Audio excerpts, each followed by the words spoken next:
الحمد للہ رب العالمین والصلاة والسلام علی سید الانبیاء والمرسلین اما بعد فاعوذ باللہ من الشیطان الرجیم بسم اللہ الرحمن الرحیم۔ الحمدللہ پروگرام الفرقان کے تحت عقائد کا بیان چل رہا تھا اور مختلف ٹاپکس پہ کلام کرتے ہوئے جیسے کہ آپ روزانہ الحمدللہ سماعت فرما رہے ہیں، ہم ولایت اور کرامت کے موضوع پر آئے تھے اور کرامات کا بیان چل رہا تھا کہ اللہ تبارک و تعالی اپنے کچھ مخصوص بندوں کو جو نبی تو نہیں ہوتے لیکن کسی نبی کے نام لیوا ہوتے ہیں، نبی کے کلمہ گو ہوتے ہیں، انہیں ایک مخصوص منصب کے لیے عہدے کے لیے منتخب فرما لیتا ہے جس کو ولایت کا نام دیا جاتا ہے، اور پھر اللہ تبارک و تعالی ایسے اپنے مخصوص اور مقرب بندے کو عام لوگوں سے زیادہ صفات سے خوبیوں سے نوازتا ہے، روحانی طاقتوں اور قوتوں سے نوازتا ہے، جس کے بعد اس سے ایسے افعال کا بھی صدور ہوتا ہے کہ جس کی نظیر اور مثال پیش کرنا عام لوگوں کے لیے ممکن نہیں ہوتا۔ اس خلاف عادت کام کو، خلاف عقل، خلاف قیاس اور حیرت انگیز کام کو کرامت کا نام دیا جاتا ہے۔ کسی ولی کے لیے ضروری نہیں کہ وہ صاحب کرامت ہو۔ ولایت کا، کرامت کا آپس میں اس طرح کا تعلق نہیں جیسے نبوت اور معجزے کا ہے کہ نبی کے لیے معجزہ لازم ہے لیکن ولی کے لیے کرامت لازم نہیں۔ اسی طرح اگر کرامت ان کو حاصل بھی ہیں تو اس کا اظہار یہ ضروری نہیں ہے بلکہ اخفاء بہتر ہوتا ہے، جبکہ نبی معجزہ ظاہر کرتا ہے اس کے لیے لازم ہوتا ہے کہ وہ اپنے نبوت پر دلیل پیش کرے تاکہ سامنے والوں کے لیے اتمام حجت ہو جائے اور وہ اللہ تعالیٰ کی بارگاہ میں کوئی بہانہ نہ کر سکے۔ ایک واضح طور پر معجزہ دکھایا جاتا ہے جو کسی نبی کی نبوت پر دلیل ہوتی ہے، اور وہ ایسا عمل ہوتا ہے کہ اس کو دیکھنے کے بعد لوگوں کو یقین کر لینا چاہیے کہ یہ یقیناً اللہ تعالیٰ کا مقرب بندہ ہے، اس پر ایمان لانا چاہیے، لیکن نہیں لاتے تو پھر میدان معاشر میں ان کی گرفت ہوتی ہے۔ تو بہرحال کرامت حق ہے، ہمارے اکابرین بالکل کرامت کا اقرار کرتے رہے ہیں۔ یہ الگ بات ہے کہ صحابہ کرام کے دور میں باقاعدہ کرامت کے لفظ سے جو ہم ایک اصطلاحی لفظ استعمال کرتے ہیں یہ چیز اتنی معروف و مشہور نہیں تھی، لیکن جیسے جیسے آگے زمانہ بڑھتا گیا اور دین پر کام ہوتا رہا، اصطلاحات مقرر کی گئیں، ہر چیز کے ایک عنوان قائم کیا گیا، تو اسی طرح پھر اللہ کے اس مخصوص بندے کا نام جس کا بھی ہم نے پورا انٹروڈکشن گویا کہ کرایا، اسے ولی کا نام دیا گیا، اس منصب کو ولایت کا نام دے دیا گیا، ان سے صدور پذیر ہونے والے افعال کو کرامت کا نام دے دیا گیا اور اس کو امت نے قبول کیا۔ اور ہم پچھلے پروگرام میں بھی یہ عرض کر چکے تھے کہ جب امت کے بڑے بڑے اکابرین، علماء، صلحاء، متقین، پرہیزگار ایک عقیدے پر، ایک نظریے پر متفق ہو جائیں تو وہ غلط ہو ہی نہیں سکتا، اس لیے کہ اتنی بڑی جماعت کا جھوٹ پر متفق ہونا، غلط عقیدے پہ، غلط نظریے پر متفق ہو جانا پاسبل نہیں ہے۔ نبی کریم صلی اللہ علیہ وسلم نے خود ارشاد فرمایا لا تجتمع امتی علی الضلالہ، میری امت کبھی گمراہی پر جمع نہیں ہوگی۔ گویا کہ اللہ تعالیٰ انہیں گمراہی پر جمع ہونے ہی نہیں دے گا، کیونکہ بڑی جماعت اگر گمراہی پر جمع ہو جائے تو بس پھر تو دین کا بالکل نام و نشان مٹ جائے گا کہ گمراہی عام ہو جائے گی، اس لیے حق ہمیشہ غالب ہی رہے گا۔ تو لہٰذا یہ ولایت، کرامت اور ولی کا تصور ایک شرعی تصور ہے اور اس کا عقیدہ رکھنا چاہیے، لیکن یہ وہ عقیدہ، ایسا عقیدہ نہیں ہے کہ اگر کوئی انکار کر دے، اس کے وجود کو نہ مانے تو کافر ہو جائے، ایسا نہیں ہے، بلکہ اچھا ہے کہ یہ عقیدہ رکھے۔ اکابرین کی مخالفت کرنے میں کوئی فائدہ نہیں، ان کی موافقت کرنے میں فائدہ اور برکت ہے۔ تو ہم آپ کی خدمت میں مختلف کرامات عرض کر رہے تھے، ہم نے قرآن سے بھی اس کا ثبوت پیش کیا، احادیث صحیحہ سے ثبوت پیش کیا، اس کے بعد مختلف اکابرین کی وہ کتب جن میں بزرگان دین کی کرامات کو نقل کیا گیا ہے وہ ہم آپ کی خدمت میں عرض کر رہے تھے۔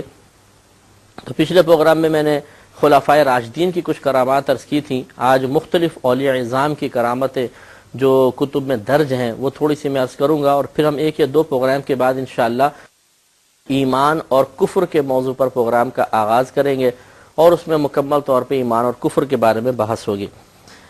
تو حضرت محمد خان نقشبندی رضی اللہ تعالی عنہ کے خادم نے آپ کی ایک کرامت بیان کی، وہ میں انشاءاللہ آپ کی خدمت میں عرض کرتا ہوں، اور یہ وہی کتاب جامع کرامات اولیاء کتاب کا نام ہے۔ علامہ یوسف نبہانی رحمۃ اللہ علیہ نے اس کتاب کو لکھا ہے. بڑے متقی پرہیزگار اور بہت ہی بڑے عالم دین تھے. یہ مکہ مدینے کے علماء میں ان کا شمار ہوتا ہے. اس جانب کے یہ عالم تھے اور بہت ہی صاحب علم شخص ہیں. تو انہوں نے یہ کرامت اپنی کتاب میں لکھی ہے. چنانچہ کہتے ہیں کہ حضرت محمد خان نقشبندی کے خادم نے آپ کی کرامت بیان کی کہ میرا ایک نوعمر لڑکا شدید بیمار ہو گیا، حتیٰ کہ موت کے کنارے تک جا پہنچا. میں رات کے وقت اسے اٹھا کر حضرت کی سرائے میں لے گیا. خانقاہ میں جہاں آپ عبادت کر رہے تھے، آپ مراقبے میں تھے. میں نے لڑکے کو آپ کے سامنے رکھ دیا اور آپ سے اس کے لیے دعا کی درخواست کی تاکہ اس کو شفا حاصل ہو جائے. آپ نے صرف ایک نظر اس پر ڈالی، دیکھتے ہی دیکھتے اللہ تبارک و تعالی نے اس بچے کو شفا عطا فرما دی. تو اب اندازہ فرمائیں کہ نگاہ ڈال کر کسی کو شفا دے دینا یہ بہت بڑی بات ہے، اور یہ کرامت کا حصہ ہو سکتا ہے. عام آدمی بغیر کسی سبب کے، بغیر اسباب و ذرائع اختیار کیے شفا نہیں دے سکے گا. ہم آپ کو پہلے بھی یہ پورے معجزات کے باب کے تحت عرض کر چکے ہیں کہ اس میں معاذ اللہ کوئی شرک کا تصور نہیں ہے کہ اگر کسی کے بارے میں تصور رکھا کہ وہ براہ راست بغیر دعا کے، بغیر ظاہری اسباب کے کسی کو شفا دے دیتا ہے تو یہ غلط عقیدہ ہے. ہم یہ عقیدہ رکھتے ہی نہیں کہ اس ولی نے شفا دی، بلکہ ہم تو عقیدہ یہ رکھتے ہیں، مسلمانوں کا عقیدہ یہ ہے کہ اللہ تبارک و تعالی نے انہیں شفا، اس بچے کو شفا عطا فرمائی. لیکن اللہ تعالیٰ کی خود یہ عادت کریمہ ہے کہ وہ دنیا میں جب کسی کو کچھ عطا فرماتا ہے تو کوئی نہ کوئی سبب اور وسیلہ قائم کرتا ہے. اسی لیے میں اکثر عرض کرتا ہوں کہ مجھے کوئی ایک ایسی چیز آپ بتا دیجئے کہ جو اللہ تعالیٰ نے آپ کو بغیر کسی وسیلے کے عطا فرما دی. ہر چیز کے ملنے کا ایک سبب ہوگا. اگر آپ کو روزی ملتی ہے، آپ کی محنت اس کا وسیلہ اور سبب ہے. آپ وقت دیتے ہیں، محنت کرتے ہیں، تب کہیں جا کے پیسہ ہاتھ میں آتا ہے. آپ کھانا کھاتے ہیں، پیسہ اس کا وسیلہ ہے. پھر وہ کھانا بنتا ہے، آگ اس کا وسیلہ ہے. گھر والے جو خواتین ہیں وہ اس کا وسیلہ ہے، وہ آپ تک تیار ہو کر آتا ہے. حتیٰ کہ پیٹ میں اترنے کے لیے اس کو چبانا، لقمہ بنا کے منہ میں رکھنا، چبانا اور نگلنا، یہ چیزیں وسیلہ بنتی ہیں. پھر اس کا جزو بدن بننے کے لیے معدے کا ایک عمل وسیلہ بنتا ہے. اور پھر باقی تمام چیزوں میں آپ دیکھ لیں تو اسی طریقے سے شفا کے معاملے میں بھی دوا سبب بنتی ہے، ڈاکٹر کی تشخیص سبب بن جاتی ہے، احتیاط پرہیز کرنا سبب بن جاتا ہے. تو کیا معاذ اللہ اگر کوئی یہ کہے کہ جی میں نے بڑا پرہیز کیا اللہ نے شفا دے دی، تو کیا اس میں کوئی شرک کا تصور ہے؟ نہیں. مجھے فلاں ڈاکٹر صاحب کی دوائی سے شفا حاصل ہو گئی، بھائی یہ کیپسول تو ایسا بہترین ہے، ایک دم شفا حاصل ہو گئی. تو کیا معاذ اللہ کو یہ کہہ رہا ہے کہ ڈاکٹر نے شفا دے دی ہے اللہ نے نہیں، کیپسول نے شفا دے دی ہے اللہ نے نہیں؟ نہیں. جب ہم کسی کی طرف نسبت کرتے ہیں تو دوسرے کے انکار کا تصور کیوں ذہن میں پیدا ہوتا ہے؟ دوسرے کا انکار نہیں کیا جا رہا. اللہ تبارک و تعالی کی عظیم قدرت اور اس کے مؤثر حقیقی اور فاعل حقیقی ہونے کا کوئی منکر نہیں ہے اور نہ ہو سکتا ہے. ہوگا تو کافر و مشرک ہو جائے گا. شفا اللہ تبارک و تعالی ہی دیتا ہے، لیکن اس کی عادت کریمہ ہے کہ وہ دنیا میں کسی نہ کسی چیز کو وسیلہ اور ذریعہ بناتا ہے، چاہے وہ دوا کو بنا لے، چاہے وہ نبی کو بنا لے. تو ہم نے معجزہ پیش کیا تھا، آپ کو بتایا تھا کہ ایک خاتون سفر میں تھے صحابہ، نبی کریم صلی اللہ علیہ وسلم میں تشریف لے جا رہے تھے تو وہ خاتون اپنے بچے کو لائیں، یا رسول اللہ یہ مخبوط الحواس ہو گیا ہے. تو سرکار نے اس کے کان میں خالی فرمایا تھا کہ نکل جا.